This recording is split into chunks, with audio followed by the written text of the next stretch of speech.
నమస్తే. Welcome to great Andhra. మనతో పాటు ఉన్నారు సీనియర్ పొలిటికల్ అనలిస్ట్ జీఆర్ మహర్షి గారు. నమస్తే సార్. నమస్తే అమ్మా. సార్, నరేంద్ర మోడీ గారు సౌత్ ఇండియా ఎంపీలతో మీటింగ్ జరిపారు. ఇందులో ముఖ్యంగా మాట్లాడింది ఏంటంటే, ప్రతిపక్షాల నుంచి ఏమన్నా కౌంటర్స్ వస్తున్నప్పుడు ఎందుకని ఎక్కువగా ఎదుర్కోవట్లేదని. అందులో ముఖ్యంగా తెలుగు రాష్ట్రాలు అంటే ఆంధ్ర, తెలంగాణలో వాళ్ళకి ఈ క్వెషన్ వేశారు. ఇందులో భాగంగానే ఇంకొకటి ఏం అడిగారంటే, వైసీపీ సోషల్ మీడియాలో ఏమన్నా కౌంటర్స్ వస్తే ఎందుకు ఎదుర్కోవట్లేదు అని చెప్పి అడిగారని టీడీపీ మీడియా, అనుకూల మీడియాలో కొన్ని కథనాలొచ్చాయి.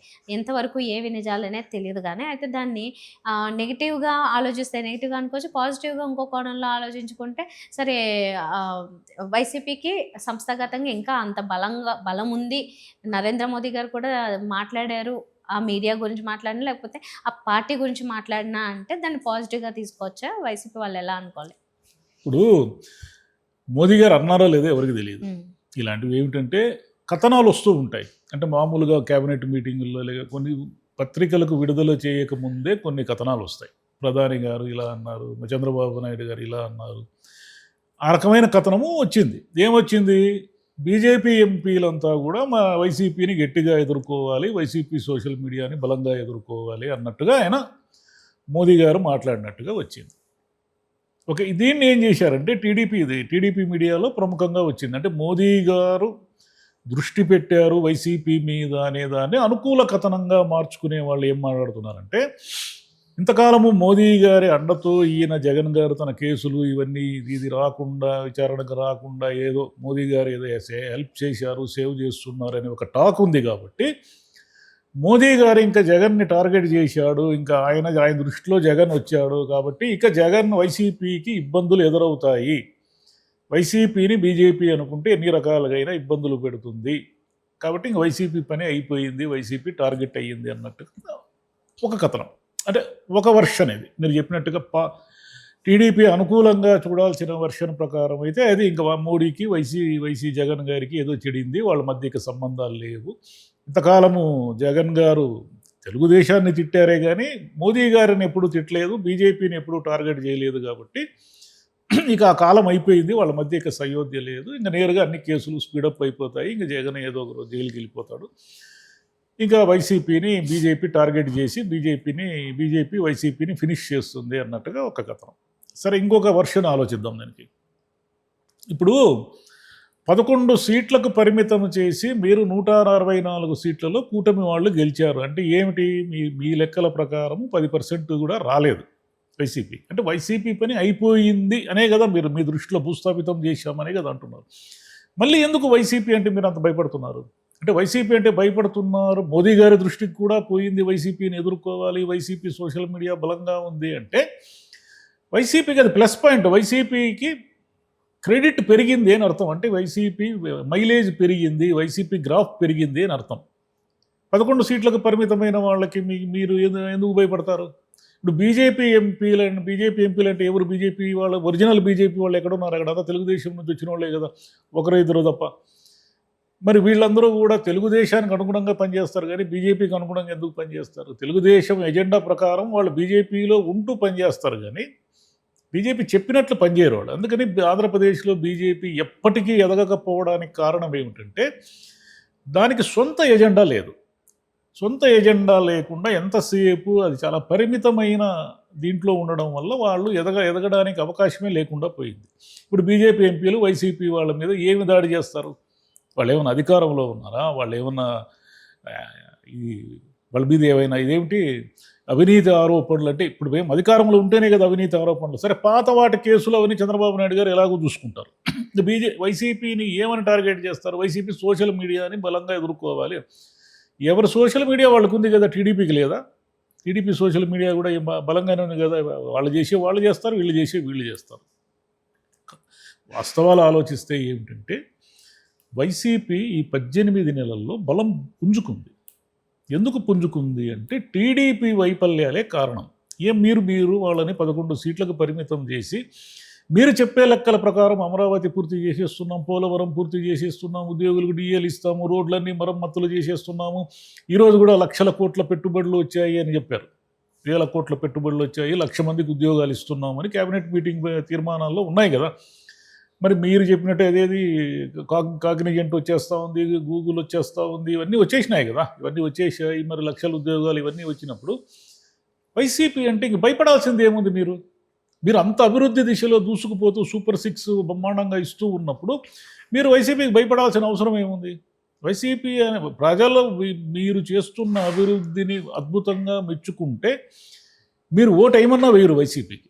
కానీ వాస్తవం ఏమిటంటే వాస్తవం అలా లేదు. తెలుగుదేశం పార్టీలో లుకలుకలు, గోలలు, గొడవలు పైకి కనిపిస్తున్నంతగా ఏమీ లేదు ఆ పార్టీ. వీళ్ళు ఏదో 1,00,000 సంతకాల సేకరణ అన్నారు. 1,00,000 సంతకాల సేకరణ కూడా విజయవంతమైంది. గవర్నర్కి ఇప్పుడు అపాయింట్మెంట్ తీసుకున్నారు, ఇస్తారు పోయి. వైసీపీ వాళ్ళు యాక్టివ్ అయిపోయి నిజానికి లోకల్ బాడీ ఎన్నికల్లో మొత్తంగా రేపొచ్చే స్థానిక ఎన్నికల్లో తెలుగుదేశం పార్టీ టోటల్గా ఊడ్చేయాలి కదా. కానీ తెలుగుదేశం పార్టీని గట్టిగా ఎదుర్కోవడానికి వైసీపీ సిద్ధంగా ఉంది. దానికి ఉదాహరణ ఏమిటంటే కడప మేయర్ వీళ్ళు చేజిక్కించుకోలేకపోయారు.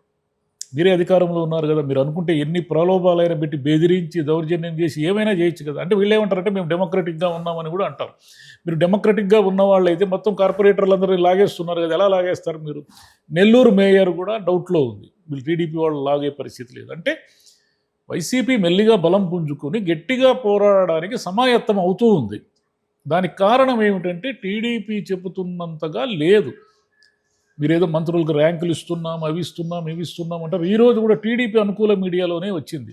ఒక మంత్రి విపరీతంగా వాళ్ళ పేషీలో కలెక్షన్లు జరుగుతున్నాయి, అతను ఏమీ పట్టించుకోడు, అతను అసలు మంత్రి కార్యాలయానికే రాడు, ఎప్పుడు చూసినా నియోజకవర్గంలోనే ఉంటాడు. మంత్రుల మీద ఆరోపణలు వస్తున్నాయి, ఎమ్మెల్యేల మీద ఆరోపణలు వస్తున్నాయి. ఎమ్మెల్యేలు ఎంపీలు ఏదో గాంజాయి వ్యాపారం, డ్రగ్స్ చేయిస్తున్నారని మీ ఎమ్మెల్యేనే ఆరోపిస్తున్నాడు. పరిస్థితి లేదు. మీరు ఒకవైపు విపరీతమైన అప్పులు చేస్తున్నారు, అప్పులు దాటించేస్తున్నారు, అన్ని కార్పొరేషన్లు తాకట్టు పెట్టేస్తున్నారు. వీటన్నిటి వల్ల ఏమిటంటే రిజల్ట్ వైసీపీ రేపు బలంగా పుంజుకుంటుంది. 29 నాటికి అధికారం వస్తుందా రాదా అనేది తెలుగుదేశం పరిపాలన మీద ఆధారపడి ఉంటుంది. వైసీపీ మెల్లిగా తన గ్రాఫ్ను పెంచుకుంటూ పోతూ ఉంది. ఒకవేళ మోదీ గారి మాటలు నిజమే అయితే, ఆయన నిజంగా అని ఉంటే దాని అర్థం ఏమిటంటే వైసీపీ గ్రాఫ్ పెరుగుతూ ఉంది అని అర్థం. సో దీన్ని వైసీపీ వాళ్ళు అయితే పాజిటివ్గానే తీసుకుంటారు. తర్వాత ఉండేవి తర్వాత ఎదుర్కొంటారు. ఎందుకంటే ఈ పొలిటికల్గా ఎప్పుడు ఎవరు ఎలా కలుస్తారో అది ఇప్పుడు ఏం ఉండదు. తర్వాత ఎలాగో ఇంచుమించుగా 2029 దగ్గరలో 28లోన ఆ టైంలో ఎవరెవరితో కలుస్తారో లేకపోతే కలిసి కలవకుండా సైలెంట్గా ఉంటారో అదంతా వేరే విషయం. వీళ్ళు ఎందుకు భయపడుతున్నారంటే వాస్తవంగా రూట్ లెవెల్లో వైసీపీ బలహీనంగా లేదు. వైసీపీకి ఓట్ బ్యాంక్ ఉండడం అనేది కాదు, వైసీపీ కార్యకర్తలు కానీ వాళ్ళు వైసీపీ నాయకులు కానీ బలంగానే ఉన్నారు. జగన్ గారు వచ్చినప్పుడు 1000 మంది రావడము, విపరీతమైన రెస్పాన్స్ రావడము అనేదాన్ని మనం గీట్రాయిగా చెప్పలేము. కానీ బేసిక్గానే వైసీపీ రూట్ లెవెల్లో ఏమీ కాలేదు. పల్లెల్లో వైసీపీ బలంగా ఉంది. రైతులు తెలుగుదేశం ప్రభుత్వం విధానాల పట్ల అంత ఇదిగా లేరు, ఏమంటారు, పాజిటివ్గా లేరు. వాళ్ళకి ఇబ్బందుల్లో ఉన్నారు రైతులు. ప్రతిసారి చేసే తప్పే చంద్రబాబు నాయుడు గారు ఈసారి కూడా చేస్తున్నారు. రూట్ లెవెల్లో ఉన్న వాళ్ళందరినీ విస్మరించి ఏదో పథకాలు ఇచ్చేస్తున్నాను అనుకుని పై లెవెల్లో ఆయన గూగుల్ తెచ్చేసా, నేను అది తెచ్చేసా, ఇది తెచ్చేసా, లక్షల ఉద్యోగాలు వచ్చాయి, 1000 కోట్ల పెట్టుబడులు వచ్చేసాయి అని ఒక 20-30 కంపెనీల పేర్లు చెప్పి వాళ్ళకి ఇన్ని ఎకరాలు ఇచ్చాం, వీళ్ళకి ఇన్ని ఎకరాలు ఇచ్చామని చెప్పి అదే అభివృద్ధి అంటూ ఉంటాడు. ఆయన ఏదో లెక్కలు చూపిస్తూ ఉంటాడు, జీడిపి పెరిగింది, అది పెరిగింది, ఇది పెరిగింది అంటూ. అవన్నీ సామాన్యులకు అర్థం కావు. సామాన్యులకి ఏమిటంటే తమ రోజువారీ జీవితం మారిందా లేదా అది లెక్క. రైతులకి గిట్టుబాటు ధరలు వచ్చాయా లేదా. ఈరోజు పత్తి రైతులు ఇబ్బందుల్లో ఉన్నారు, అరటి రైతులు ఇబ్బందుల్లో ఉన్నారు. వీళ్ళందరి ఇబ్బందులు ఎలా తీరుస్తారు? ఏమన్నంటే చంద్రబాబు నాయుడు గారు మీరు అవన్నీ పండ్ల తోటలన్నీ వేస్తే మేము కొనలేం కదా, మేము ఏం చేయాలో మీకు రేట్ లేదు అంటే. అట్లా కాదు. ప్రభుత్వం చేయాల్సింది ఏమిటంటే సపోర్ట్ చేయాలి. మద్దతు ధర అన్నా కానీ రైతులను మీరు సపోర్ట్ చేయడం అనేది లేకపోతే రైతు ప్రభుత్వానికి అనుకూలంగా ఎందుకుంటాడు? మీరు ఉద్యోగులకి జీతాలు ఇస్తారు, మీకు రకరకాల ఇవన్నీ ఇస్తున్నారు, రైతులకి మీరు ఏం చేస్తున్నారు? అది ఏదో 20,000 ఇస్తామంటే 20,000తో అయిపోతుందా? అయిపోదు కదా. అంటే మనకి బేసిక్గా ఆంధ్రప్రదేశ్ వ్యవసాయ రాష్ట్రం కాబట్టి రైతులను ఒక కంట కనిపెడుతూ వాళ్ళ సంక్షేమాన్ని గట్టిగా కనుక చంద్రబాబు నాయుడు గారు పట్టించుకోకుండా ఎంతసేపు దుబాయ్, ఆ సదస్సు, ఈ సదస్సు, పెట్టుబడులు అనుకుంటా ఉంటే మళ్ళీ కూడా ఆయన ప్రమాదంలోకి వెళుతున్నాడని అర్థం. రైట్. ఓవరాల్గా ఇది ఏంటంటే ఇప్పుడు మనం చెప్పుకునేది అన్నారో లేదో తెలియని దాన్ని టీడీపీ అనుకూల మీరు ఏదో అన్నారు, అది అన్నారంటే ఇక్కడ నుంచి ఏదో యాక్షన్ స్టార్ట్ అవుతుంది అని ఒక పండగలాగా చేసుకుంటున్నారే కానీ దీంట్లో ఏమాత్రం వాస్తవం అసలు మోదీ గారికి టార్గెట్ చేయాల్సిన అవసరం ఏముంది చెప్పండి. అది అసలు ఫస్ట్ ఆఫ్ ఆల్ ఇక్కడ అలాంటి సిచ్యువేషన్ కూడా లేదు, ఎవరు అంత సీరియస్. బీజేపీ వర్సెస్ వైసీపీ లేదు కదా గేమ్. బీజేపీ నేరుగా వైసీపీని ఢీకొని అధికారంలోకి ఏం రాదు కదా. ఆంధ్రప్రదేశ్లో అయితే ప్రస్తుతానికి అలాంటి లేదు సిచ్యువేషన్ కదా. లేదు. ఆయనకి ఏం అవసరం. ఒకవేళ కేసులు అంటారా, కేసుల పని కోర్టులు చూసుకుంటాయి. మోదీ గారు అనుకుంటే జగన్ గారిని జైల్లో పెడతారంటే పెట్టచ్చు, దాందేముంది. జైల్లో పెట్టినంత మాత్రాన వైసీపీ ఏదో అయిపోతుంది అనుకుంటే అది భ్రమ. ఎందుకంటే గతంలో కూడా మీరు జైల్లో పెట్టారు, ఇంకా పార్టీ తొలి దశలో ఉన్నప్పుడే జైల్లో పెట్టారు. జైల్లో పెట్టినా ఆ పార్టీ మళ్ళీ అధికారం వరకు వచ్చింది. కాబట్టి జైలు ఇవన్నీ కూడా వైసీపీని భూస్థాపితం చేసే మార్గాలు కాదు. మీరు అభివృద్ధి నిజంగా చూపిస్తే వైసీపీ పట్ల ప్రజలే విముఖతగా ఉంటారు. మీరు అభివృద్ధి చూపించలేకపోతే ప్రజలకున్న ఆల్టర్నేటివ్ వైసీపీనే కాబట్టి ఖచ్చితంగా 29లో వైసీపీ వైపే మొగ్గుతారు. అంతే, సింపుల్ లాజిక్ అది. అంతే సత్యం. Thank you sir. Thank you.